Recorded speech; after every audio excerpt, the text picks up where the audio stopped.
మనకి రీసెంట్గా రష్యాలో భూకంపాలు వచ్చినాయి చూశారు కదా, వరుసగా 3 వచ్చినాయి. మరి అవి రావటం కూడా చాలా తీవ్రంగా వచ్చినాయి. ఇప్పుడు అందుకే చాలామందికి కూడా దీని గురించి కొన్ని డౌట్లు అరైజ్ అవుతా ఉన్నాయి అనమాట. ఆ డౌట్లు ఏంటంటే, రేపు మనకి భూకంపాలు వస్తే 2 రకాలుగా వస్తాయి. ఒకటేంది, న్యాచురల్గా లోపల చేంజెస్ వస్తే ఆటోమేటిక్గా భూకంపాలు వస్తాయి. సో లేదు అంటే మరి ఎవరైనా సరే అణుబాంబులు కానీ ఇటువంటి ఏదన్నా టెస్టులు చేస్తూ ఉన్నారనుకోండి, సో వాటి వల్ల కూడా వస్తాయి. ఇటు పక్కన చూస్తుంటే ఏదో మొన్న యూఎస్ఏ కూడా కొన్ని స్టేట్మెంట్లు ఇచ్చింది. సో మేము అణ్వస్త్రాలు వేస్తాం, సో మీ సరిహద్దుల్లోనే వేస్తాం, చూసుకోండి సరిహద్దుల దాకా వచ్చినాయి మాయి అని చెప్పేసి కొన్ని స్టేట్మెంట్ ఇచ్చింది కదా.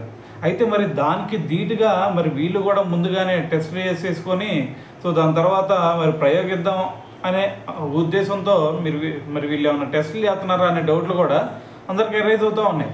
సో మరి దీని గురించి ఇంకా మనకి బయటికి రాలేదు కానీ న్యూస్. సో వచ్చిన తర్వాత మళ్ళీ మాట్లాడుకుందాం.